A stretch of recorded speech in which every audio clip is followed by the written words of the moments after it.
আৰু অত্যন্ত স্পৰ্শকাতৰ এক পৰিৱেশ বিৰাজ কৰি আছে আৰু এই বিষয়ক লৈ আজি ষ্টুডিঅ'ত দিনটোৰ বিষয় লৈ মই তুলিকা এই মুহূৰ্তত নাগৰিকত্ব সংশোধনী বিধেয়কক লৈ সমগ্ৰ অসম লগতে উত্তৰ পূবতো এক প্ৰতিবাদমুখৰ পৰিৱেশ নাগৰিকত্ব সংশোধনী বিধেয়ক কোনো খিলঞ্জীয়াই কোনো অসমীয়াই গ্ৰহণ নকৰে সমৰ্থন নকৰে এই কথা বাৰে বাৰে চিঞৰাৰ পিছতো বাৰে বাৰে প্ৰতিবাদ কৰাৰ পাছতো বিভিন্ন মাধ্যমেৰে নিজৰ কণ্ঠ তুলি ধৰাৰ পাছতো ভোটৰ স্বাৰ্থত একাংশ নেতাই এতিয়াও নাগৰিকত্ব সংশোধনী বিধেয়কক লৈ যুক্তি প্ৰদৰ্শন কৰি আছে আৰু ইয়াৰ মাজতে কালি লোকসভাত নাগৰিকত্ব সংশোধনী বিধেয়ক কেন্দ্ৰই গৃহীত কৰে ৰাজ্যসভাত আজি উত্থাপন হোৱাৰ কথা আছিল কিন্তু এই পৰ্যন্ত ৰাজ্যসভাত বিধেয়কখন উত্থাপন হোৱা নাই গতিকে পৰৱৰ্তী সময়ত বাজেট অধিৱেশনৰ সময়ত বিধেয়কখন ৰাজ্যসভাত উত্থাপন কৰাৰ সম্ভাৱনা আছে আৰু কংগ্ৰেছে আজি তীব্ৰ ভাষাৰে এই বিধেয়কৰ প্ৰতিবাদ কৰে ৰাজ্যসভাত গৃহমন্ত্ৰী কেন্দ্ৰীয় গৃহমন্ত্ৰী ৰাজনাথ সিঙে যেতিয়া এখন বিধেয়কৰ প্ৰসংগ ব্যাখ্যা কৰি আছিল তেতিয়া কংগ্ৰেছে তীব্ৰ ভাষাৰে প্ৰতিবাদ কৰিছিল এই মুহূৰ্তটো আজিৰ এই মুহূৰ্তলৈকে ৰাজপথত প্ৰতিবাদ অব্যাহত আছে শিল্পী সমাজ ওলাই আহিছে একে ধৰণে ছাত্ৰ সমাজে ইখনৰ পিছত সিখন শিক্ষানুষ্ঠানৰ ছাত্ৰ সমাজ প্ৰতিবাদত নামি পৰিছে অনিৰ্দিষ্ট কাললৈ শ্ৰেণী বৰ্জনৰ সিদ্ধান্ত গ্ৰহণ কৰিছে কটন কলেজৰ দৰে ঐতিহ্যমণ্ডিত শিক্ষানুষ্ঠানে একে ধৰণে বিভিন্ন ধৰণেৰে ছাত্ৰ সমাজে প্ৰতিবাদ অব্যাহত ৰাখিছে এয়া শিল্পী সমাজৰ প্ৰতিবাদ ৰাজপথত আজি সন্ধিয়াৰ দৃশ্য গুৱাহাটীৰ ৰাজপথত এনেদৰে প্ৰতিবাদ কৰিছে অসমীয়া ৰাইজৰ প্ৰশ্ন এই মুহূৰ্তত যে স্বাভিমান এৰি নেতাই কি কাৰণে আঁঠু ল'লে আৰু জাতিৰ স্বাৰ্থতকৈ ভোটৰ অংক ইমান ডাঙৰ নে এই মুহূৰ্তত কি উপায় আছে অসমীয়া জাতিৰ ভৱিষ্যত কি হ'ব আৰু প্ৰকৃততে কিমান হিন্দু বিদেশী আছে অসমত এনেধৰণৰ প্ৰশ্ন উত্থাপন হৈছে যিসমূহ মানুহক লৈ আচলতে ভোট বেংকৰ ইমান ডাঙৰ এটা ৰাজনীতি কৰিবলৈ বিচৰা হৈছে সন্মুখত নিৰ্বাচন মই বিষয়টো বিশ্লেষণ কৰিম আৰু এই মুহূৰ্তত অসমে কি কৰা উচিত বা অসমে কেনেধৰণৰ আসলতে সিদ্ধান্ত গ্ৰহণ কৰা উচিত সন্ধিক্ষণৰ সময় এক বস্তুনিষ্ঠ আলোচনাৰ বাবে মই মোৰ অতিথিসকলক আজি স্বাগতম জনাইছো ডক্টৰ পৰমানন্দ মজুমদাৰ আছে বিশিষ্ট শিক্ষাবিদ মই স্বাগতম জনাইছো আপোনাক ডক্টৰ ৰমেশ পাঠক আছে বিশিষ্ট শিক্ষাবিদ মই স্বাগতম জনাইছো আপোনাক ডক্টৰ দিলীপ বৰা আছে গুৱাহাটী বিশ্ববিদ্যালয়ৰ অধ্যাপক মই স্বাগতম জনাইছো আপোনাক ডক্টৰ শুভ্ৰ কিংকৰ গোস্বামী লেখক চিকিৎসক মই স্বাগতম জনাইছো আপোনাক মই প্ৰত্যেকৰ পৰাই মুহূৰ্তত মই আজিৰ এই বিষয় আসলতে সন্ধিক্ষণৰ সময় আৰু এই সন্ধিক্ষণৰ সময়ত অসমৰ নৱপ্ৰজন্ম অসমৰ প্ৰতিটো প্ৰজন্মৰ ৰাইজ চিন্তিত হৈছে উদ্বিগ্ন হৈছে আৰু নাগৰিকত্ব সংশোধনী বিধেয়কক লৈ ভৱিষ্যতক লৈ তেওঁ সকলো উদ্বিগ্ন হৈ পৰিছে এই মুহূৰ্তত যেনে ধৰণৰ প্ৰতিবাদমুখৰ পৰিৱেশ ৰাজ্যখনত দেখিবলৈ পোৱা গৈছে অসম আৰু অসমীয়া যে এক জটিল সন্ধিক্ষণত হেয়া সকলোৱে স্বীকাৰ কৰিব কেনে ধৰণে আসলতে অসমীয়া এতিয়া নিজৰ মুক্তিৰ পথ চিন্তা কৰিব কাৰণ হিন্দু বাংলাদেশী বা বাংলাদেশীক লৈ ৰাজনীতি কৰা সকলে অসমীয়াৰ এই আবেগ আন্দোলনৰ ভাষা একেবাৰে নুবুজে মই ডক্টৰ ৰমেশ পাঠক ডাঙৰীয়া মই আপোনাৰ কাষলৈ প্ৰথম গৈছো প্ৰত্যেকৰ পৰা চমুকৈ মন্তব্য গ্ৰহণ কৰিম তাৰ পিছতো আলোচনা কৰিবলগীয়া বিষয় আছে ৰমেশ পাঠক ডাঙৰীয়া কি ক'ব এই মুহূৰ্তত চৰকাৰৰ স্থিতি অটল আৰু তাৰ মাজতেই প্ৰতিবাদমুখৰ পৰিৱেশ অসমখন অশান্ত হ'বলৈ গৈ আছে এই বিষয়টো লৈ কটন বিশ্ববিদ্যালয়ত আজিৰ পৰা এবছৰ আগতেই মই এটা বিশেষ বক্তৃতা প্ৰদান কৰিছিলোঁ আৰু তাত স্পষ্ট ভাষাত এটা কথা কৈছিলোঁ যে অসমীয়া জাতি মাটি ভেটি আৰু ভাষা ইয়ালৈ চৰম দুৰ্যোগ নামি আহিছে চৰকাৰৰ হঠকাৰী কিছুমান সিদ্ধান্তৰ কাৰণে আৰু মূল সিদ্ধান্তটো হ'ল হিন্দু বাংলাদেশীক অসমত সংস্থাপনৰ ব্যৱস্থা তাৰ ঐতিহাসিক কাৰণ বিশ্লেষণ কৰি মই কৈছিলোঁ যে অসমীয়া জাতিয়ে ভয় খোৱাৰ ঐতিহাসিক কাৰণ আছে সেই কাৰণটো আৰম্ভ হৈছিল 1836 চনতেই 1836 চনৰ পৰা 1872 চনলৈকে অসমৰ বিদ্যালয়বিলাকৰ পৰা আদালতৰ পৰা অসমীয়া ভাষা বিতাড়িত হৈ বাংলা ভাষা প্ৰৱৰ্তন কৰা হৈছিল তাৰপিছত খ্ৰীষ্টান মিছনাৰীসকলৰ প্ৰচেষ্টাত আনন্দৰাম ঢেকিয়াল ফুকন আদিৰ প্ৰচেষ্টাত অসমীয়া ভাষা আকৌ পুনৰ সংস্থাপিত হ'ল যদিও তাৰ সম্পূৰ্ণ 100 বছৰ পিছতো 1836 চনৰ পৰা 1936 চনলৈকে যদি আমি আহোঁ সেই একে আগ্ৰাসনটো চলি আছিল আৰু তাৰ ঐতিহাসিক কাৰণটো হৈছে কি সেই অৱস্থাতেই ডক্টৰ বাণীকান্ত কাকতীয়ে ডক্টৰ সুনীতি কুমাৰ চেতাৰ যি তত্ত্বাৱধানত গৱেষণা কৰি আছামিজ ইনফৰমেশ্যন এণ্ড ডেভেলপমেণ্ট গ্ৰন্থ লিখি অসমীয়া ভাষাক সেইবাৰ সেই বিপদৰ পৰা ৰক্ষা কৰিলে তাৰপিছত আহিলে 1960 চন ৰাজ্যভাষা আন্দোলন ইত্যাদি তাৰপিছত আহিলে আকৌ মাধ্যম আন্দোলন এই গোটেইবিলাকতে যদি চোৱা যায় এটা বিশেষ জনগোষ্ঠীৰ ফালৰ পৰা অসমীয়া ভাষালৈকে এটা ভাবুকি চূড়ান্ত ৰূপত আহি আছিল তেওঁলোকে নিজে কৰিছিল না নাই সেয়া এটা বেলেগ কথা কিন্তু ভাবুকিটো সেই ধৰণে আহি আছিল এতিয়া নতুনকৈ এটা বস্তু কৰিবলৈ খোজা হৈছে যে অসমত নাগৰিকত্ব সংশোধনী বিধেয়ক বিল পাছ কৰি পেলাই তেওঁলোকে অসমত বা ভাৰতবৰ্ষত কিছুমান বিশেষ জনগোষ্ঠীক সংস্থাপিত কৰিব এই দুটা বস্তু এই দুটা ফালৰ পৰাই বিৰোধী এটা প্ৰথম কথা হ'ল ভাৰতবৰ্ষ এখন গণতান্ত্ৰিক দেশ সঁচা লগতে এইখাৰ কথা হৈছে যে ই এখন সেকুলাৰ দেশ ধৰ্মনিৰপেক্ষ দেশ আৰু ধৰ্মনিৰপেক্ষ দেশ এখনত ধৰ্মৰ ভিত্তিত বিদেশীক আনিবলৈ স্বদেশী কৰিব নোৱাৰে গতিকে দেখা দেখি কৰিয়েই সংবিধান বিৰোধী কাৰ্য হ'ব দ্বিতীয় গুৰুত্বপূৰ্ণ কথাটো হ'ব এইটো যে আমি ইমান দিনে অসমীয়া হিচাপে জীয়াই আছিলোঁ ইয়াত থকা বিভিন্ন জনগোষ্ঠীক লৈ পেলাই আমি ভাতৃভাৱত আছিলোঁ এতিয়া নতুনকৈ বৰাক আৰু ব্ৰহ্মপুত্ৰৰ দুটা ভাগত ভগাব খোজা হৈছে আৰু দুটা জনগোষ্ঠীক ইটো জনগোষ্ঠীৰ বিৰুদ্ধে সিটো জনগোষ্ঠীক উচতাই পেলাই তেওঁলোকৰ নিজৰ সুবিধা আদায় কৰিবৰ চেষ্টা কৰিছে এই ক্ষেত্ৰত ক'ব লগা কথা হ'ল এইটোৱে আমাৰ যে কিমানজন হিন্দু বাংলাদেশী অসমলৈকে আহিব কিমানজন সংস্থাপিত হ'ব এই প্ৰশ্নটো অবান্তৰ এই কাৰণেই যে যিকোনো এখন গণতান্ত্ৰিক দেশত এজনৰ বিদেশী থাকিব নোৱাৰে মই নিজেই তাৰ ভুক্তভোগী মই আমেৰিকালৈকে যাওঁতে মোৰ পাছপৰ্টৰ ভিছা চুৰি হৈছিল মই এখন আন্তৰ্জাতিক সন্মিলনৰ প্ৰতিনিধি হৈ গৈছিলোঁ আৰু তাত তেওঁলোকৰ ফালৰ পৰা কৈ দিয়া হ'ল যে আপোনাৰ ডুপ্লিকেট পাছপৰ্ট ভিছা নাহে মানে আপুনি এই কেম্পাছৰ বাহিৰ নাযাব গ'লে আপুনি জেলত ভৰাব অৰ্থাৎ আন্তঃৰাষ্ট্ৰীয় সন্মিলনত যোৱা পণ্ডিত এজনেও তেওঁৰ পাছপৰ্টৰ ভিছা নহ'লে 1 মিনিটৰ কাৰণেও বাহিৰত ওলাব নোৱাৰে তেওঁ জেলত যাব লগা হয় অসমখন এনেকুৱা এখন এটা ডাষ্টবিনত পৰিণত হৈছে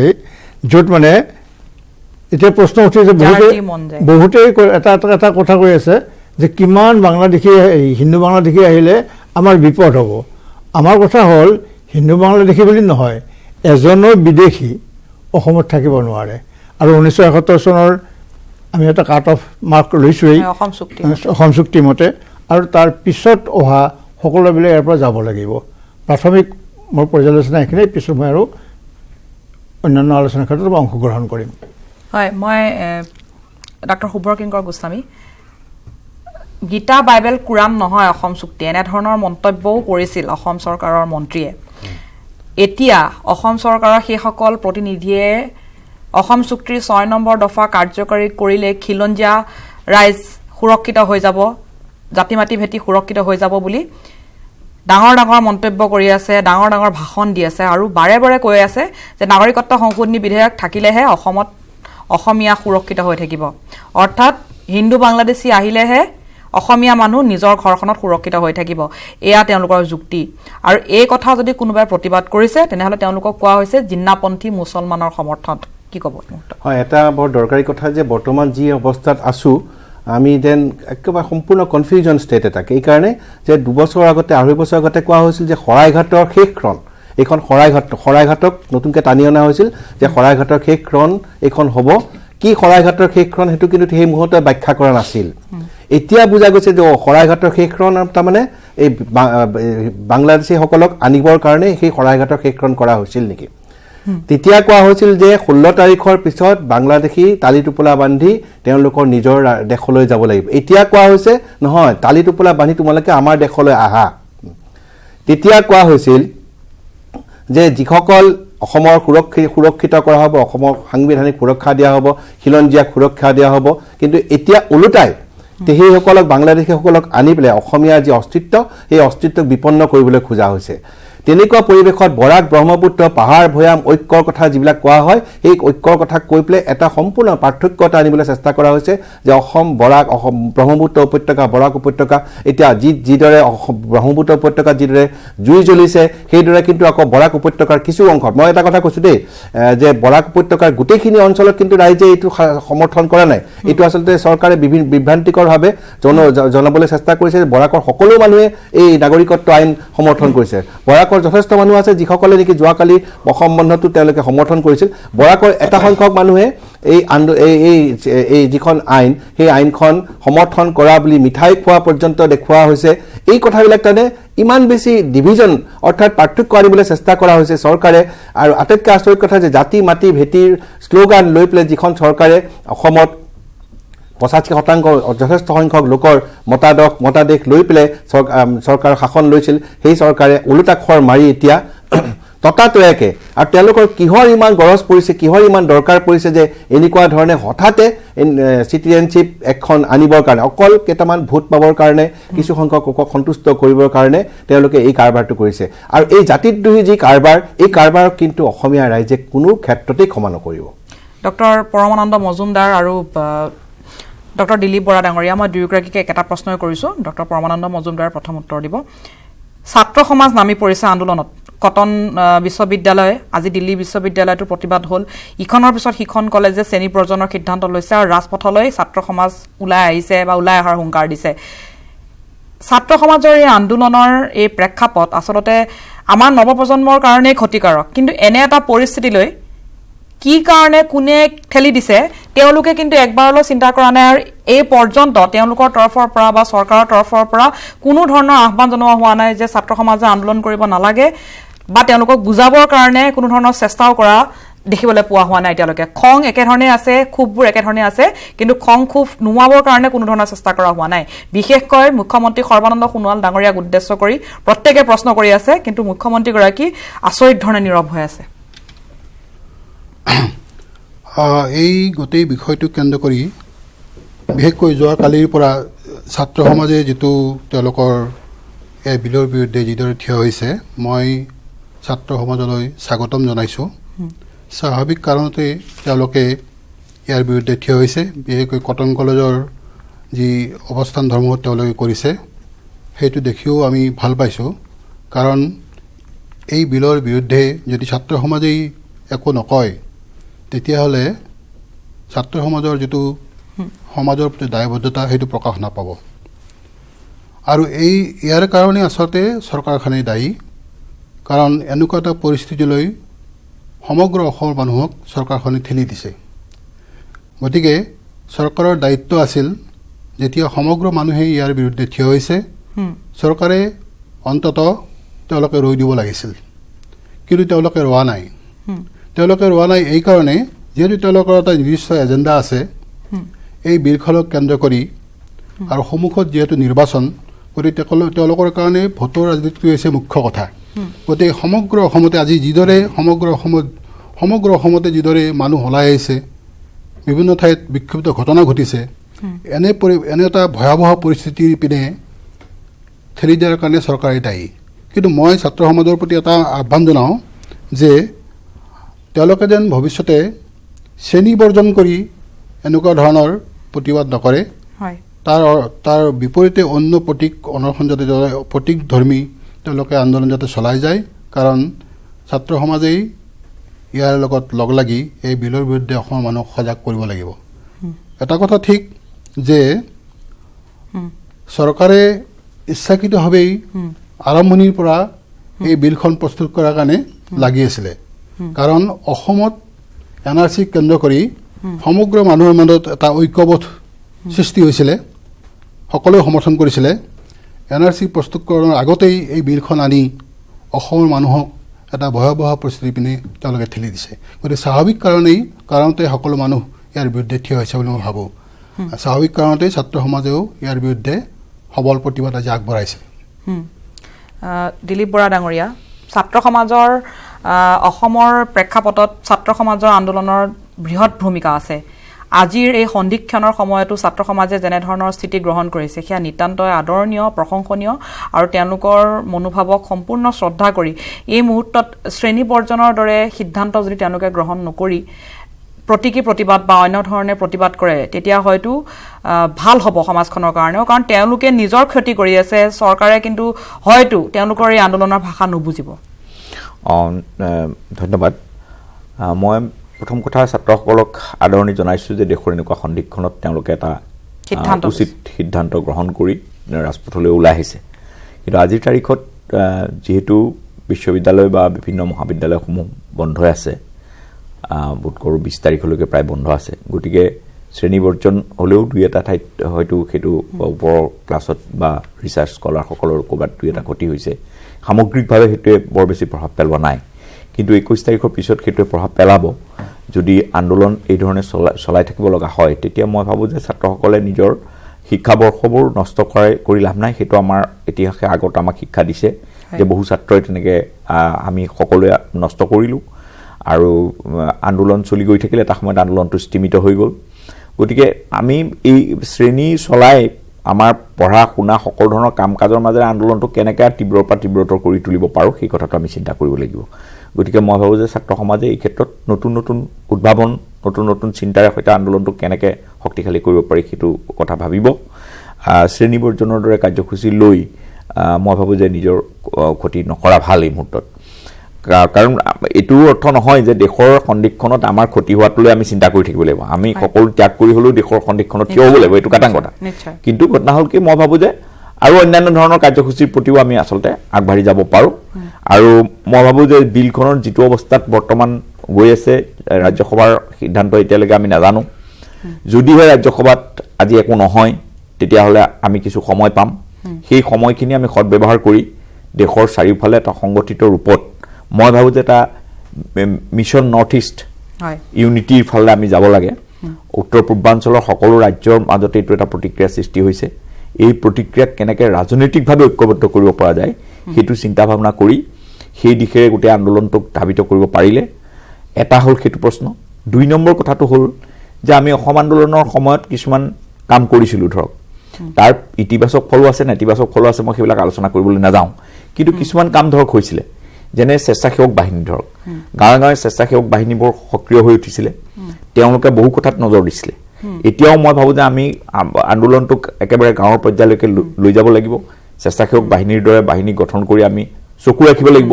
নতুনকৈ চৰকাৰে ক'ত কেনেকৈ মানুহ বহুৱাবৰ বা কি ধৰণৰ প্ৰচেষ্টা কৰিবলৈ লৈছে সেইবিলাকৰ প্ৰতি আমি সজাগ হ'ব লাগিব আমি মানে গোটেই প্ৰক্ৰিয়াটো আজিতে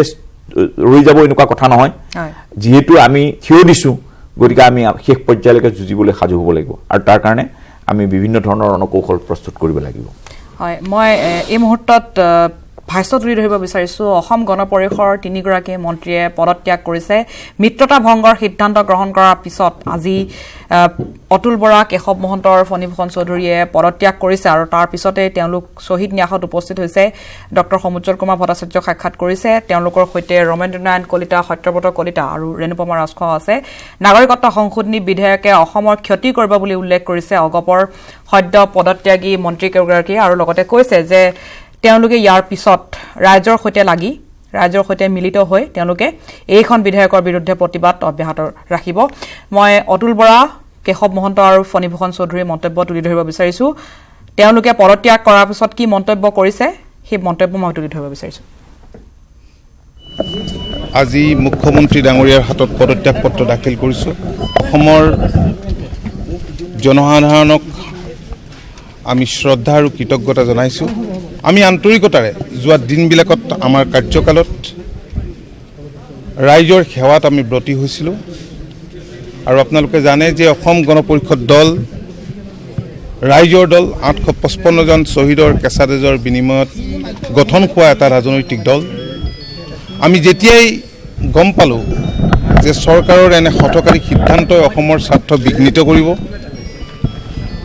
আৰু তেতিয়াই আমি সিদ্ধান্ত লৈছিলোঁ যদি এনেকুৱা হয় তেতিয়াহ'লে আমি পদত্যাগ কৰিম আৰু আজি আমি পদত্যাগ পত্ৰ দাখিল কৰিলোঁ আপোনালোকে দেখিছে যে সমগ্ৰ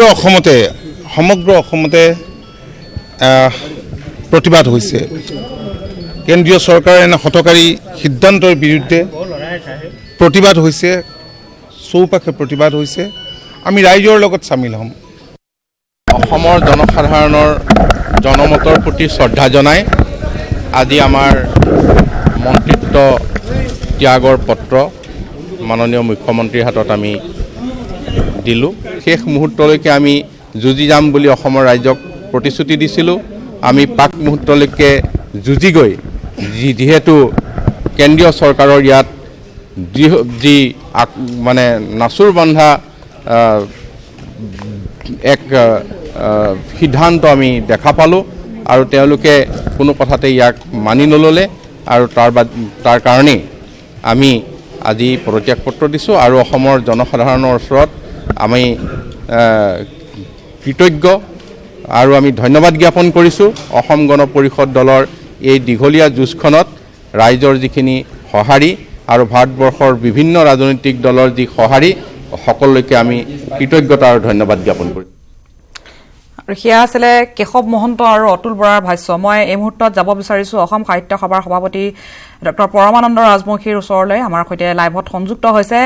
ৰাজবংশী ডাঙৰীয়া, কি ক'ব এই মুহূৰ্তত? অসম অগ্নিগৰ্ভা হৈ আছে আৰু অসম সাহিত্য সভাৰ কান্ধতো যথেষ্ট ডাঙৰ দায়িত্ব আছে। এইখন বিতৰ্কিত বিধেয়কক লৈ অসমত যেনেধৰণৰ পৰিৱেশৰ সৃষ্টি হৈ আছে এই মুহূৰ্তত।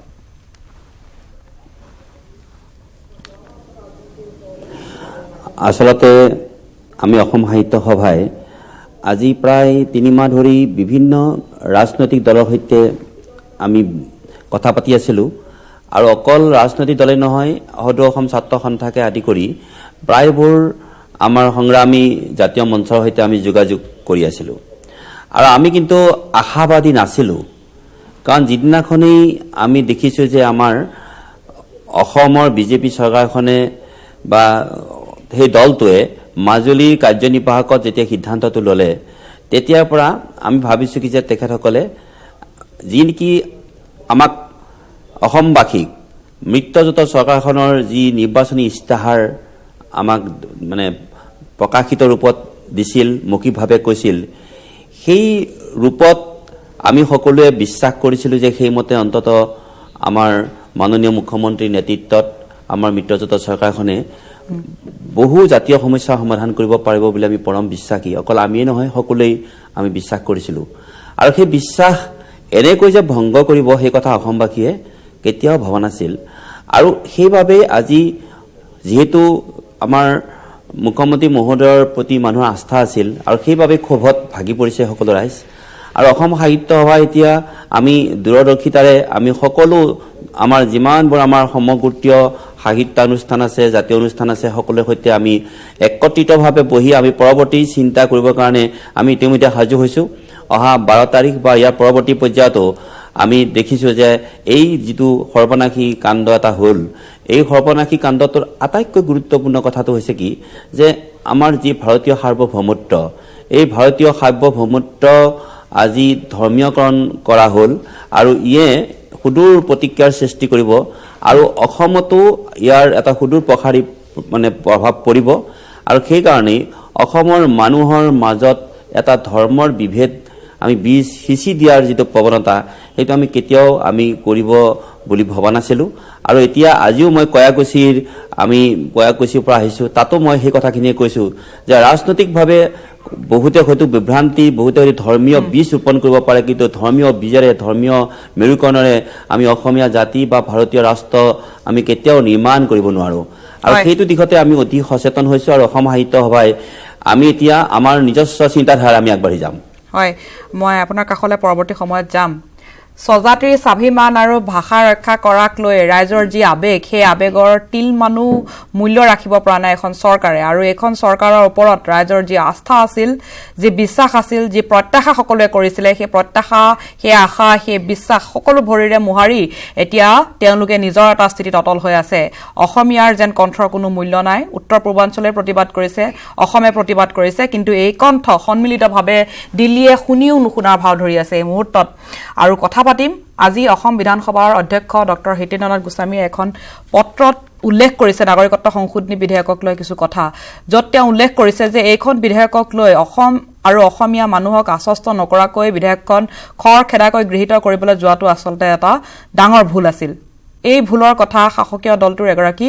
জ্যেষ্ঠ নেতাই উপলব্ধি কৰিছে, কিন্তু যিকেইগৰাকী ব্যক্তিক অসমীয়া ৰাইজে নিজৰ শাসনৰ জৰি গতাই দিছিল, নিজৰ অভিভাৱক পাতিছিল, সেইসকল লোকে কিন্তু এই মুহূৰ্তলৈকে বুজি পোৱা নাই। আৰু অত্যন্ত স্পৰ্শকাতৰ এক পৰিৱেশ বিৰাজ কৰি আছে। আৰু এই বিষয়ক লৈ আজি ষ্টুডিঅ'ত দিনটোৰ বিষয় লৈ মই তুলিকা।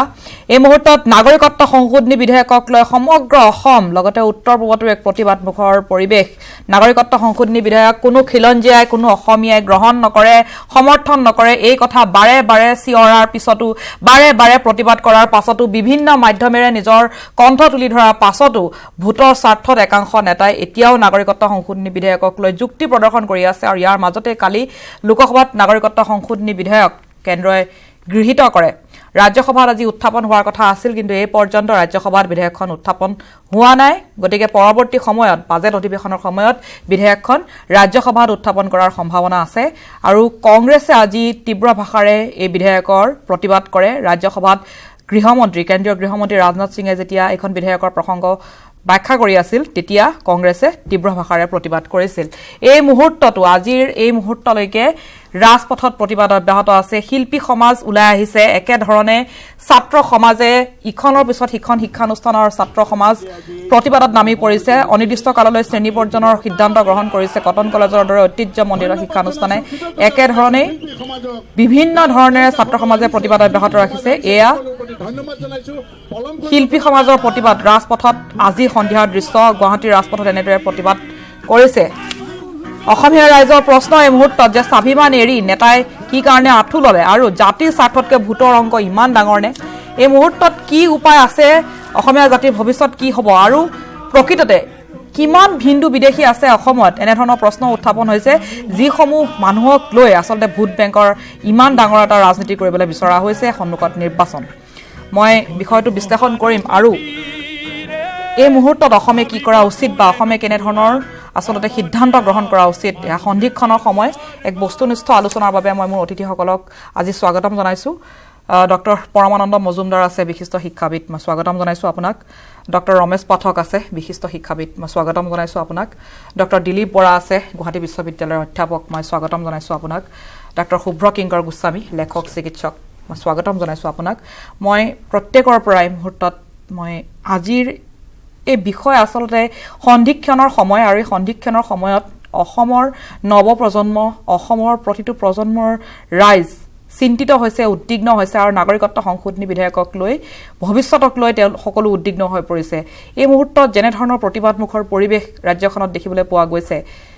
অসম আৰু অসমীয়া যে এক জটিল সন্ধিক্ষণত হেয়া সকলোৱে স্বীকাৰ কৰিব কেনে ধৰণে আসলতে অসমীয়াই এতিয়া নিজৰ মুক্তিৰ পথ চিন্তা কৰিব কাৰণ হিন্দু বাংলাদেশী বা বাংলাদেশীক লৈ ৰাজনীতি কৰা সকলে অসমীয়াৰ এই আবেগ আন্দোলনৰ ভাষা একেবাৰে নুবুজে মই ডক্টৰ ৰমেশ পাঠক ডাঙৰীয়া মই আপোনাৰ কাষলৈ প্ৰথম গৈছো প্ৰত্যেকৰ পৰা চমুকৈ মন্তব্য গ্ৰহণ কৰিম তাৰ পিছতো আলোচনা কৰিবলগীয়া বিষয় আছে ৰমেশ পাঠক ডাঙৰীয়া কি ক'ব এই মুহূৰ্তত চৰকাৰৰ স্থিতি অটল আৰু তাৰ মাজতেই প্ৰতিবাদমুখৰ পৰিৱেশ অসমখন অশান্ত হ'বলৈ গৈ আছে এই বিষয়টো লৈ কটন বিশ্ববিদ্যালয়ত আজিৰ পৰা এবছৰ আগতেই মই এটা বিশেষ বক্তৃতা প্ৰদান কৰিছিলোঁ আৰু তাত স্পষ্ট ভাষাত এটা কথা কৈছিলোঁ যে অসমীয়া জাতি মাটি ভেটি আৰু ভাষা ইয়ালৈ চৰম দুৰ্যোগ নামি আহিছে চৰকাৰৰ হঠকাৰী কিছুমান সিদ্ধান্তৰ কাৰণে আৰু মূল সিদ্ধান্তটো হ'ল হিন্দু বাংলাদেশীক অসমত সংস্থাপনৰ ব্যৱস্থা তাৰ ঐতিহাসিক কাৰণ বিশ্লেষণ কৰি মই কৈছিলোঁ যে অসমীয়া জাতিয়ে ভয় খোৱাৰ ঐতিহাসিক কাৰণ আছে সেই কাৰণটো আৰম্ভ হৈছিল 1836 চনতেই 1836 চনৰ পৰা 1872 চনলৈকে অসমৰ বিদ্যালয়বিলাকৰ পৰা আদালতৰ পৰা অসমীয়া ভাষা বিতাড়িত হৈ বাংলা ভাষা প্ৰৱৰ্তন কৰা হৈছিল তাৰপিছত খ্ৰীষ্টান মিছনাৰীসকলৰ প্ৰচেষ্টাত আনন্দৰাম ঢেকিয়াল ফুকন আদিৰ প্ৰচেষ্টাত অসমীয়া ভাষা আকৌ পুনৰ সংস্থাপিত হ'ল যদিও তাৰ সম্পূৰ্ণ 100 বছৰ পিছতো 1836 চনৰ পৰা 1936 চনলৈকে যদি আমি আহোঁ সেই একেই আগ্ৰাসনটো চলি আছিল আৰু তাৰ ঐতিহাসিক কাৰণটো হৈছে কি সেই অৱস্থাতেই ডক্টৰ বাণীকান্ত কাকতিয়ে ডক্টৰ সুনীতি কুমাৰ চেটাৰ্জীৰ তত্ত্বাৱধানত গৱেষণা কৰি আছামিজ ইনফৰমেশ্যন এণ্ড ডেভেলপমেণ্ট গ্ৰন্থ লিখি অসমীয়া ভাষাক সেইবাৰ সেই বিপদৰ পৰা ৰক্ষা কৰিলে তাৰপিছত আহিলে 1960 চন ৰাজ্যভাষা আন্দোলন ইত্যাদি তাৰপিছত আহিলে আকৌ মাধ্যম আন্দোলন এই গোটেইবিলাকতে যদি চোৱা যায় এটা বিশেষ জনগোষ্ঠীৰ ফালৰ পৰা অসমীয়া ভাষালৈকে এটা ভাবুকি চূড়ান্ত ৰূপত আহি আছিল তেওঁলোকে নিজে কৰিছিল নে নাই সেয়া এটা বেলেগ কথা কিন্তু ভাবুকিটো সেই ধৰণে আহি আছিল এতিয়া নতুনকৈ এটা বস্তু কৰিবলৈ খোজা হৈছে যে অসমত নাগৰিকত্ব সংশোধনী বিধেয়ক বিল পাছ কৰি পেলাই তেওঁলোকে অসমত বা ভাৰতবৰ্ষত কিছুমান বিশেষ জনগোষ্ঠীক সংস্থাপিত কৰিব এই দুটা বস্তু এই দুটা ফালৰ পৰাই বিৰোধী এটা প্ৰথম কথা হ'ল ভাৰতবৰ্ষ এখন গণতান্ত্ৰিক দেশ সঁচা, লগতে এইষাৰ কথা হৈছে যে ই এখন ছিকুলাৰ দেশ, ধৰ্মনিৰপেক্ষ দেশ। আৰু ধৰ্মনিৰপেক্ষ দেশ এখনত ধৰ্মৰ ভিত্তিত বিদেশীক আনিবলৈ স্বদেশী কৰিব নোৱাৰে, গতিকে দেখা দেখি কৰিয়েই সংবিধান বিৰোধী কাৰ্য হ'ব। দ্বিতীয় গুৰুত্বপূৰ্ণ কথাটো হ'ব এইটো যে আমি ইমান দিনে অসমীয়া হিচাপে জীয়াই আছিলোঁ, ইয়াত থকা বিভিন্ন জনগোষ্ঠীক লৈ পেলাই আমি ভাতৃভাৱত আছিলোঁ। এতিয়া নতুনকৈ বৰাক আৰু ব্ৰহ্মপুত্ৰৰ দুটা ভাগত ভগাব খোজা হৈছে, আৰু দুটা জনগোষ্ঠীক, ইটো জনগোষ্ঠীৰ বিৰুদ্ধে সিটো জনগোষ্ঠীক উচতাই পেলাই তেওঁলোকৰ নিজৰ সুবিধা আদায় কৰিবৰ চেষ্টা কৰিছে। এই ক্ষেত্ৰত ক'ব লগা কথা হ'ল এইটোৱেই আমাৰ যে কিমানজন হিন্দু বাংলাদেশী অসমলৈকে আহিব, কিমানজন সংস্থাপিত হ'ব, এই প্ৰশ্নটো অবান্তৰ এই কাৰণেই যে যিকোনো এখন গণতান্ত্ৰিক দেশত এজনো বিদেশী থাকিব নোৱাৰে। মই নিজেই তাৰ ভুক্তভোগী। মই আমেৰিকালৈকে যাওঁতে মোৰ পাছপৰ্টৰ ভিছা চুৰি হৈছিল। মই এখন আন্তৰ্জাতিক সন্মিলনৰ প্ৰতিনিধি হৈ গৈছিলোঁ, আৰু তাত তেওঁলোকৰ ফালৰ পৰা কৈ দিয়া হ'ল যে আপোনাৰ ডুপ্লিকেট পাছপৰ্ট ভিছা নাহে, মানে আপুনি এই কেম্পাছৰ বাহিৰ নাযাব, গ'লে আপুনি জেলত ভৰাব। অৰ্থাৎ আন্তঃৰাষ্ট্ৰীয় সন্মিলনত যোৱা পণ্ডিত এজনেও তেওঁৰ পাছপৰ্টৰ ভিছা নহ'লে 1 মিনিটৰ কাৰণেও বাহিৰত ওলাব নোৱাৰে, তেওঁ জেলত যাব লগা হয়। অসমখন এনেকুৱা এখন এটা ডাষ্টবিনত পৰিণত হৈছে, য'ত মানে এতিয়া প্ৰশ্ন উঠিছে, বহুতেই এটা কথা কৈ আছে যে কিমান বাংলাদেশী, হিন্দু বাংলাদেশী আহিলে আমাৰ বিপদ হ'ব। আমাৰ কথা হ'ল হিন্দু বাংলাদেশী বুলি নহয়, এজনো বিদেশী অসমত থাকিব নোৱাৰে। আৰু 1971 চনৰ আমি এটা কাট অফ মাৰ্ক লৈছোঁৱেই অসম চুক্তি মতে, আৰু তাৰ পিছত অহা সকলোবিলাক ইয়াৰ পৰা যাব লাগিব। প্ৰাথমিক মোৰ পৰ্যালোচনা এইখিনিয়ে, পিছত মই আৰু অন্যান্য আলোচনাৰ ক্ষেত্ৰত অংশগ্ৰহণ কৰিম। হয়, মই ডক্টৰ শুভ্ৰ কিংকৰ গোস্বামী। গীতা, বাইবেল, কোৰাণ নহয় অসম চুক্তি, এনেধৰণৰ মন্তব্যও কৰিছিল অসম চৰকাৰৰ মন্ত্ৰীয়ে। এতিয়া অসম চৰকাৰৰ সেইসকল প্ৰতিনিধিয়ে অসম চুক্তিৰ 6 নম্বৰ দফা কাৰ্যকৰী কৰিলে খিলঞ্জীয়া ৰাইজ সুৰক্ষিত হৈ যাব, জাতি মাতি ভেটি সুৰক্ষিত হৈ যাব বুলি ডাঙৰ ডাঙৰ মন্তব্য কৰি আছে, ডাঙৰ ডাঙৰ ভাষণ দি আছে, আৰু বাৰে বাৰে কৈ আছে যে নাগৰিকত্ব সংশোধনী বিধেয়ক থাকিলেহে অসমত অসমীয়া সুৰক্ষিত হৈ থাকিব। অৰ্থাৎ হিন্দু বাংলাদেশী আহিলেহে অসমীয়া মানুহ নিজৰ ঘৰখনত সুৰক্ষিত হৈ থাকিব, এয়া তেওঁলোকৰ যুক্তি। আৰু এই কথা যদি কোনোবাই প্ৰতিবাদ কৰিছে তেনেহ'লে তেওঁলোকক কোৱা হৈছে জিন্নাপন্থী মুছলমানৰ সমৰ্থন। কি ক'ব? হয়, এটা বৰ দৰকাৰী কথা যে বৰ্তমান যি অৱস্থাত আছোঁ আমি দেন একেবাৰে সম্পূৰ্ণ কনফিউজন ষ্টেট এটাকে, এইকাৰণে যে 2 বছৰ আগতে, 2.5 বছৰ আগতে কোৱা হৈছিল যে শৰাইঘাটৰ শেষখন, এইখন শৰাইঘাটক নতুনকৈ টানি অনা হৈছিল যে শৰাইঘাটৰ শেষখন এইখন হ'ব। কি শৰাইঘাটৰ শেষখন সেইটো কিন্তু সেই মুহূৰ্তত ব্যাখ্যা কৰা নাছিল। এতিয়া বুজা গৈছে যে শৰাইঘাটৰ শেষখন তাৰমানে এই বাংলাদেশীসকলক আনিবৰ কাৰণে সেই শৰাইঘাটৰ শেষখন কৰা হৈছিল নেকি। তেতিয়া কোৱা হৈছিল যে 16 তাৰিখৰ পিছত বাংলাদেশী তালি টোপোলা বান্ধি তেওঁলোকৰ নিজৰ দেশলৈ যাব লাগিব। এতিয়া কোৱা হৈছে নহয়, তালি টোপোলা বান্ধি তোমালোকে আমাৰ দেশলৈ আহা। তেতিয়া কোৱা হৈছিল যে যিসকল অসমৰ সুৰক্ষিত কৰা হ'ব, অসমৰ সাংবিধানিক সুৰক্ষা দিয়া হ'ব, খিলঞ্জীয়াক সুৰক্ষা দিয়া হ'ব। কিন্তু এতিয়া ওলোটাই সেইসকলক, বাংলাদেশীসকলক আনি পেলাই অসমীয়াৰ যি অস্তিত্ব, সেই অস্তিত্বক বিপন্ন কৰিবলৈ খোজা হৈছে। তেনেকুৱা পৰিৱেশত বৰাক, ব্ৰহ্মপুত্ৰ, পাহাৰ, ভৈয়াম, ঐক্যৰ কথা যিবিলাক কোৱা হয়, সেই ঐক্যৰ কথা কৈ পেলাই এটা সম্পূৰ্ণ পাৰ্থক্য এটা আনিবলৈ চেষ্টা কৰা হৈছে যে অসম, বৰাক, অসম ব্ৰহ্মপুত্ৰ উপত্যকা, বৰাক উপত্যকা, এতিয়া যিদৰে ব্ৰহ্মপুত্ৰ উপত্যকাত যিদৰে জুই জ্বলিছে, সেইদৰে কিন্তু আকৌ বৰাক উপত্যকাৰ কিছু অংশত, মই এটা কথা কৈছোঁ দেই, যে বৰাক উপত্যকাৰ গোটেইখিনি অঞ্চলত কিন্তু ৰাইজে এইটো সমৰ্থন কৰা নাই। এইটো আচলতে চৰকাৰে বিভ্ৰান্তিকৰভাৱে জনাবলৈ চেষ্টা কৰিছে যে বৰাকৰ সকলো মানুহে এই নাগৰিকত্ব আইন সমৰ্থন কৰিছে। বৰাকৰ যথেষ্ট মানুহ আছে যিসকলে নেকি যোৱাকালি অসম বন্ধটো তেওঁলোকে সমৰ্থন কৰিছিল। বৰাকৰ এটা সংখ্যক মানুহে এই যিখন আইন, সেই আইনখন সমৰ্থন কৰা বুলি মিঠাই খোৱা পৰ্যন্ত দেখুওৱা হৈছে। এই কথাবিলাক তাৰমানে ইমান বেছি ডিভিজন, অৰ্থাৎ পাৰ্থক্য আনিবলৈ চেষ্টা কৰা হৈছে চৰকাৰে। আৰু আটাইতকৈ আচৰিত কথা যে জাতি মাতি ভেটিৰ শ্লোগান লৈ পেলাই যিখন চৰকাৰে অসমত 85% যথেষ্ট সংখ্যক লোকৰ মতাদেশ লৈ পেলাই চৰকাৰৰ শাসন লৈছিল, সেই চৰকাৰে ওলোটা খৰ মাৰি এতিয়া ততাতৈয়াকে আৰু তেওঁলোকৰ কিহৰ ইমান গৰজ পৰিছে কিহৰ ইমান দৰকাৰ পৰিছে যে এনেকুৱা ধৰণে হঠাতে চিটিজেনশ্বিপ এখন আনিবৰ কাৰণে অকল কেইটামান ভোট পাবৰ কাৰণে কিছু সংখ্যক লোকক সন্তুষ্ট কৰিবৰ কাৰণে তেওঁলোকে এই কাৰবাৰটো কৰিছে আৰু এই জাতিদ্ৰোহী যি কাৰবাৰ এই কাৰবাৰক কিন্তু অসমীয়া ৰাইজে কোনো ক্ষেত্ৰতেই ক্ষমা নকৰিব ডক্টৰ পৰমানন্দ মজুমদাৰ আৰু ডক্টৰ দিলীপ বৰা ডাঙৰীয়া মই দুয়োগৰাকীকে এটা প্ৰশ্নই কৰিছোঁ ডক্টৰ পৰমানন্দ মজুমদাৰ প্ৰথম উত্তৰ দিব ছাত্ৰ সমাজ নামি পৰিছে আন্দোলনত কটন বিশ্ববিদ্যালয় আজি দিল্লী বিশ্ববিদ্যালয়টো প্ৰতিবাদ হ'ল ইখনৰ পিছত সিখন কলেজে শ্ৰেণী প্ৰজনৰ সিদ্ধান্ত লৈছে আৰু ৰাজপথলৈ ছাত্ৰ সমাজ ওলাই আহিছে বা ওলাই অহাৰ হুংকাৰ দিছে ছাত্ৰ সমাজৰ এই আন্দোলনৰ এই প্ৰেক্ষাপট আচলতে আমাৰ নৱপ্ৰজন্মৰ কাৰণেই ক্ষতিকাৰক কিন্তু এনে এটা পৰিস্থিতিলৈ কি কাৰণে কোনে ঠেলি দিছে তেওঁলোকে কিন্তু একবাৰলৈ চিন্তা কৰা নাই আৰু এই পৰ্যন্ত তেওঁলোকৰ তৰফৰ পৰা বা চৰকাৰৰ তৰফৰ পৰা কোনো ধৰণৰ আহ্বান জনোৱা হোৱা নাই যে ছাত্ৰ সমাজে আন্দোলন কৰিব নালাগে বা তেওঁলোকক বুজাবৰ কাৰণে কোনো ধৰণৰ চেষ্টাও কৰা দেখিবলৈ পোৱা হোৱা নাই এতিয়ালৈকে খং একেধৰণে আছে খুববোৰ একেধৰণে আছে কিন্তু খং খুব নোমাবৰ কাৰণে কোনো ধৰণৰ চেষ্টা কৰা হোৱা নাই বিশেষকৈ মুখ্যমন্ত্ৰী সৰ্বানন্দ সোণোৱাল ডাঙৰীয়াক উদ্দেশ্য কৰি প্ৰত্যেকে প্ৰশ্ন কৰি আছে কিন্তু মুখ্যমন্ত্ৰীগৰাকী আচৰিত ধৰণে নীৰৱ হৈ আছে এই গোটেই বিষয়টো কেন্দ্ৰ কৰি বিশেষকৈ যোৱাকালিৰ পৰা ছাত্ৰ সমাজে যিটো তেওঁলোকৰ এই বিলৰ বিৰুদ্ধে যিদৰে থিয় হৈছে মই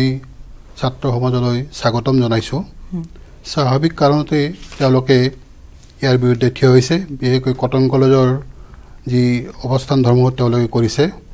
সেইটো দেখিও আমি ভাল পাইছোঁ কাৰণ এই বিলৰ বিৰুদ্ধে যদি ছাত্ৰ সমাজেই একো নকয় তেতিয়াহ'লে ছাত্ৰ সমাজৰ যিটো সমাজৰ প্ৰতি দায়বদ্ধতা সেইটো প্ৰকাশ নাপাব আৰু ইয়াৰ কাৰণে আচলতে চৰকাৰখনেই দায়ী কাৰণ এনেকুৱা এটা পৰিস্থিতিলৈ সমগ্ৰ অসমৰ মানুহক চৰকাৰখনে ঠেলি দিছে গতিকে চৰকাৰৰ দায়িত্ব আছিল যেতিয়া সমগ্ৰ মানুহে ইয়াৰ বিৰুদ্ধে থিয় হৈছে চৰকাৰে অন্ততঃ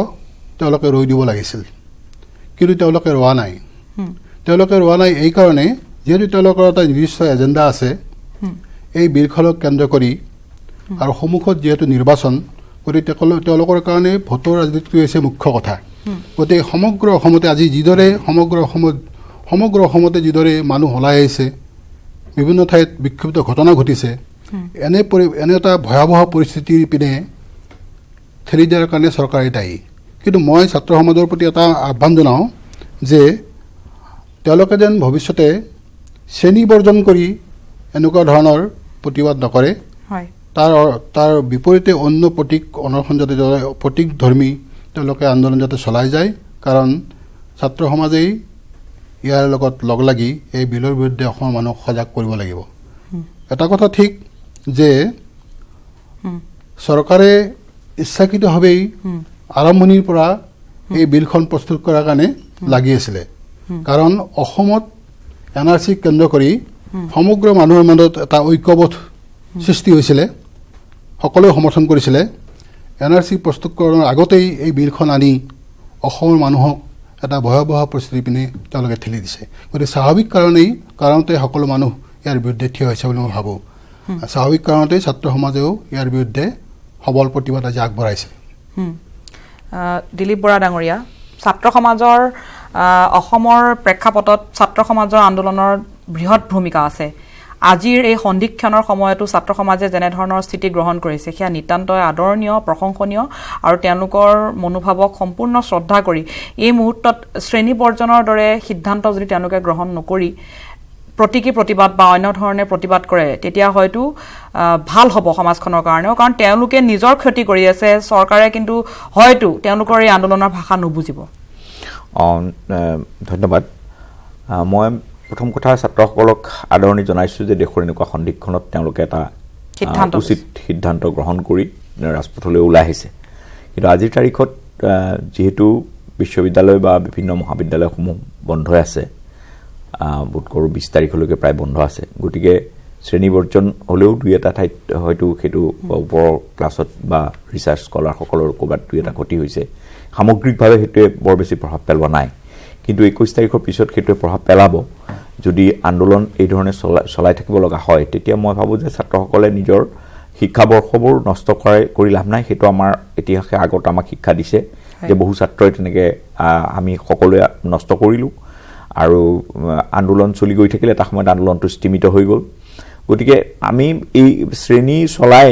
আমাৰ পঢ়া শুনা সকলো ধৰণৰ কাম কাজৰ মাজেৰে আন্দোলনটো কেনেকৈ তীব্ৰৰ পৰা তীব্ৰতৰ কৰি তুলিব পাৰোঁ সেই কথাটো আমি চিন্তা কৰিব লাগিব গতিকে মই ভাবোঁ যে ছাত্ৰ সমাজে এই ক্ষেত্ৰত নতুন নতুন উদ্ভাৱন নতুন নতুন চিন্তাৰে সৈতে আন্দোলনটো কেনেকৈ শক্তিশালী কৰিব পাৰি সেইটো কথা ভাবিব শ্ৰেণী বৰ্জনৰ দৰে কাৰ্যসূচী লৈ মই ভাবোঁ যে নিজৰ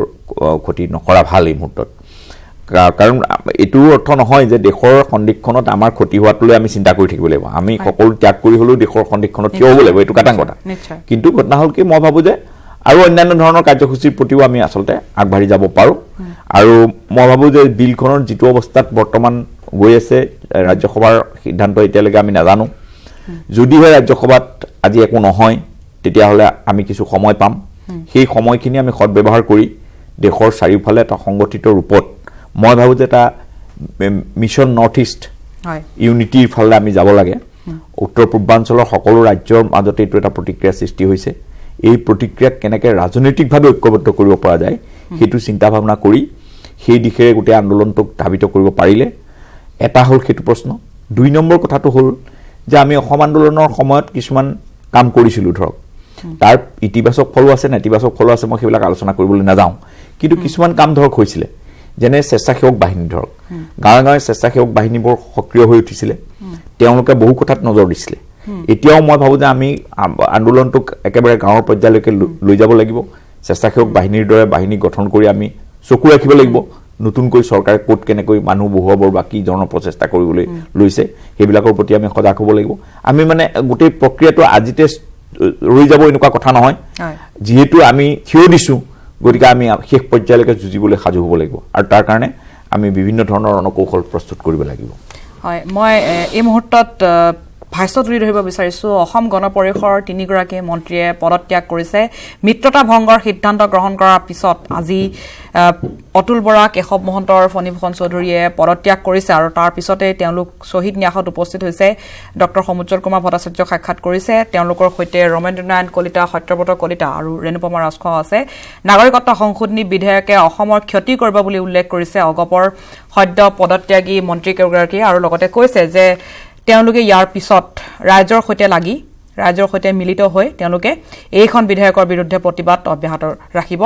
মই অতুল বৰা কেশৱ মহন্ত আৰু ফণীভূষণ চৌধুৰীৰ মন্তব্য তুলি ধৰিব বিচাৰিছোঁ তেওঁলোকে পদত্যাগ কৰাৰ পিছত কি মন্তব্য কৰিছে সেই মন্তব্য মই তুলি ধৰিব বিচাৰিছোঁ আজি মুখ্যমন্ত্ৰী ডাঙৰীয়াৰ হাতত পদত্যাগ পত্ৰ দাখিল কৰিছোঁ অসমৰ জনসাধাৰণক আমি শ্ৰদ্ধা আৰু কৃতজ্ঞতা জনাইছোঁ আমি আন্তৰিকতাৰে যোৱা দিনবিলাকত আমাৰ কাৰ্যকালত ৰাইজৰ সেৱাত আমি ব্ৰতী হৈছিলোঁ আৰু আপোনালোকে জানে যে অসম গণ পৰিষদ দল ৰাইজৰ দল 855 জন শ্বহীদৰ কেঁচা তেজৰ বিনিময়ত গঠন হোৱা এটা ৰাজনৈতিক দল আমি যেতিয়াই গম পালোঁ যে চৰকাৰৰ এনে হঠকাৰী সিদ্ধান্তই অসমৰ স্বাৰ্থ বিঘ্নিত কৰিব আৰু তেতিয়াই আমি সিদ্ধান্ত লৈছিলোঁ যদি এনেকুৱা হয় তেতিয়াহ'লে আমি পদত্যাগ কৰিম আৰু আজি আমি পদত্যাগ পত্ৰ দাখিল কৰিলোঁ আপোনালোকে দেখিছে যে সমগ্ৰ অসমতে প্ৰতিবাদ হৈছে কেন্দ্ৰীয় চৰকাৰৰ এনে হঠকাৰী সিদ্ধান্তৰ বিৰুদ্ধে প্ৰতিবাদ হৈছে চৌপাশে প্ৰতিবাদ হৈছে আমি ৰাইজৰ লগত চামিল হ'ম অসমৰ জনসাধাৰণৰ জনমতৰ প্ৰতি শ্ৰদ্ধা জনাই আজি আমাৰ মন্ত্ৰিত্ব ত্যাগৰ পত্ৰ মাননীয় মুখ্যমন্ত্ৰীৰ হাতত আমি দিলোঁ শেষ মুহূৰ্তলৈকে আমি যুঁজি যাম বুলি অসমৰ ৰাইজক প্ৰতিশ্ৰুতি দিছিলোঁ আমি পাক মুহূৰ্তলৈকে যুঁজি গৈ যিহেতু কেন্দ্ৰীয় চৰকাৰৰ ইয়াত যি মানে নাচুৰ বন্ধা এক সিদ্ধান্ত আমি দেখা পালোঁ আৰু তেওঁলোকে কোনো কথাতে ইয়াক মানি নল'লে আৰু তাৰ কাৰণেই আমি আজি পদত্যাগ পত্ৰ দিছোঁ আৰু অসমৰ জনসাধাৰণৰ ওচৰত আমি কৃতজ্ঞ আৰু আমি ধন্যবাদ জ্ঞাপন কৰিছোঁ অসম গণ পৰিষদ দলৰ এই দীঘলীয়া যুঁজখনত ৰাইজৰ যিখিনি সঁহাৰি আৰু ভাৰতবৰ্ষৰ বিভিন্ন ৰাজনৈতিক দলৰ যি সঁহাৰি সকলোকে আমি কৃতজ্ঞতা আৰু ধন্যবাদ জ্ঞাপন কৰিছোঁ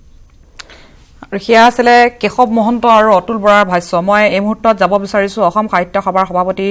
ডক্টৰ পৰমানন্দ ৰাজবংশীৰ ওচৰলৈ আমাৰ সৈতে লাইভত সংযুক্ত হৈছে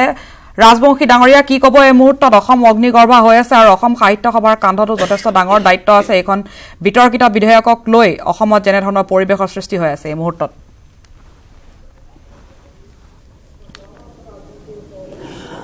আচলতে আমি অসম সাহিত্য সভায় আজি প্ৰায় 3 মাহ ধৰি বিভিন্ন ৰাজনৈতিক দলৰ সৈতে আমি কথা পাতি আছিলো আৰু অকল ৰাজনৈতিক দলে নহয় সদৌ অসম ছাত্ৰ সন্থাকে আদি কৰি প্ৰায়বোৰ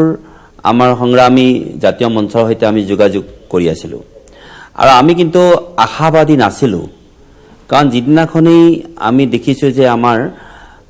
অসমৰ বিজেপি চৰকাৰখনে বা সেই দলটোৱে মাজুলীৰ কাৰ্যনিৰ্বাহকত যেতিয়া সিদ্ধান্তটো ললে তেতিয়াৰ পৰা আমি ভাবিছো কি যে তেখেতসকলে যি নেকি আমাক অসমবাসীক মৃত্যুজত চৰকাৰখনৰ যি নিৰ্বাচনী ইস্তাহাৰ আমাক মানে প্ৰকাশিত ৰূপত দিছিল মৌখিকভাৱে কৈছিল সেই ৰূপত আমি সকলোৱে বিশ্বাস কৰিছিলো যে সেইমতে অন্তত আমাৰ মাননীয় মুখ্যমন্ত্ৰীৰ নেতৃত্বত আমাৰ মৃত্যুজত চৰকাৰখনে বহু জাতীয় সমস্যা সমাধান কৰিব পাৰিব বুলি আমি পৰম বিশ্বাসী অকল আমিয়ে নহয় সকলোৱে আমি বিশ্বাস কৰিছিলো আৰু সেই বিশ্বাস এনেকৈ যে ভংগ কৰিব সেই কথা অসমবাসীয়ে কেতিয়াও ভবা নাছিল আৰু সেইভাবে আজি যেহেতু আমাৰ মুখ্যমন্ত্ৰী মহোদয়ৰ প্ৰতি মানুহৰ আস্থা আছিল আৰু সেইভাবে ক্ষোভত ভাগি পৰিছে সকলো ৰাইজ আৰু অসম সাহিত্য সভা এতিয়া আমি দূৰদৰ্শিতাৰে আমি সকলো আমাৰ যিমানবোৰ আমাৰ সমগ্ৰীয় সাহিত্যানুষ্ঠান আছে জাতীয় অনুষ্ঠান আছে সকলোৰে সৈতে আমি একত্ৰিতভাৱে বহি আমি পৰৱৰ্তী চিন্তা কৰিবৰ কাৰণে আমি ইতিমধ্যে সাজু হৈছো অহা 12 তাৰিখ বা ইয়াৰ পৰৱৰ্তী পৰ্যায়তো আমি দেখিছো যে এই যেটো সৰ্বনাশী কাণ্ড এটা হল এই সৰ্বনাশী কাণ্ডটোৰ আটাইতকৈ গুৰুত্বপূৰ্ণ কথাটো হৈছে কি যে আমাৰ যি ভাৰতীয় সাৰ্বভৌমত্ব এই ভাৰতীয় সাৰ্বভৌমত্ব আজি ধৰ্মীয়কৰণ কৰা হল আৰু ইয়ে সুদূৰ প্ৰতিক্ৰিয়াৰ সৃষ্টি কৰিব আৰু অসমতো ইয়াৰ এটা সুদূৰ প্ৰসাৰী মানে প্ৰভাৱ পৰিব আৰু সেই কাৰণে অসমৰ মানুহৰ মাজত এটা ধৰ্মৰ বিভেদ আমি বীজ সিঁচি দিয়াৰ যেটো প্ৰৱণতা সেইটো আমি কেতিয়াও আমি কৰিব বুলি ভবা নাছিলো আৰু এতিয়া আজিও মই কয়াকুছিৰ পৰা আহিছো তাতো মই সেই কথাখিনি কৈছো যে ৰাজনৈতিকভাৱে বহুতে হয়তো বিভ্ৰান্তি বহুতে ধৰ্মীয় বীজ ৰোপণ কৰিব পাৰে কিন্তু ধৰ্মীয় বীজৰে ধৰ্মীয় মেৰুকৰণৰে আমি অসমীয়া জাতি বা ভাৰতীয় ৰাষ্ট্ৰ আমি কেতিয়াও নিৰ্মাণ কৰিব নোৱাৰো আৰু সেইটো দিশতে আমি অতি সচেতন হৈছো আৰু অসম সাহিত্য সভাই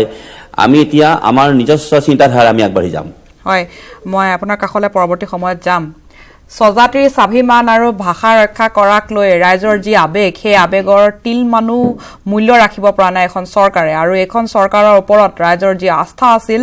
যি বিশ্বাস আছিল যি প্ৰত্যাশা সকলোৱে কৰিছিলে সেই প্ৰত্যাশা সেই আশা সেই বিশ্বাস সকলো ভৰিৰে মোহাৰি এতিয়া তেওঁলোকে নিজৰ এটা স্থিতিত অটল হৈ আছে অসমীয়াৰ যেন কণ্ঠৰ কোনো মূল্য নাই উত্তৰ পূৰ্বাঞ্চলে প্ৰতিবাদ কৰিছে অসমে প্ৰতিবাদ কৰিছে কিন্তু এই কণ্ঠ সন্মিলিতভাৱে দিল্লীয়ে শুনিও নুশুনাৰ ভাও ধৰি আছে এই মুহূৰ্তত আৰু কথা পাতিম আজি অসম বিধানসভাৰ অধ্যক্ষ ডক্টৰ হিতেন্দ্ৰনাথ গোস্বামীয়ে এখন পত্ৰত উল্লেখ কৰিছে নাগৰিকত্ব সংশোধনী বিধেয়কক লৈ কিছু কথা য'ত তেওঁ উল্লেখ কৰিছে যে এইখন বিধেয়কক লৈ অসম আৰু অসমীয়া মানুহক আশ্বস্ত নকৰাকৈ বিধেয়কখন খৰখেদাকৈ গৃহীত কৰিবলৈ যোৱাটো আচলতে এটা ডাঙৰ ভুল আছিল এই ভুলৰ কথা শাসকীয় দলটোৰ এগৰাকী জ্যেষ্ঠ নেতাই উপলব্ধি কৰিছে কিন্তু যি কেইগৰাকী ব্যক্তিক অসমীয়া ৰাইজে নিজৰ শাসনৰ জৰি গতাই দিছিল নিজৰ অভিভাৱক পাতিছিল সেই সকল লোকে কিন্তু এই মুহূৰ্তলৈকে বুজি পোৱা নাই বিৰতি লম বিৰতিৰ পাছত পুনৰ উভতি আহিম কথা পাতিম নাগৰিকত্ব সংশোধনী বিধেয়ক আৰু অসমৰ প্ৰেক্ষাপটক লৈ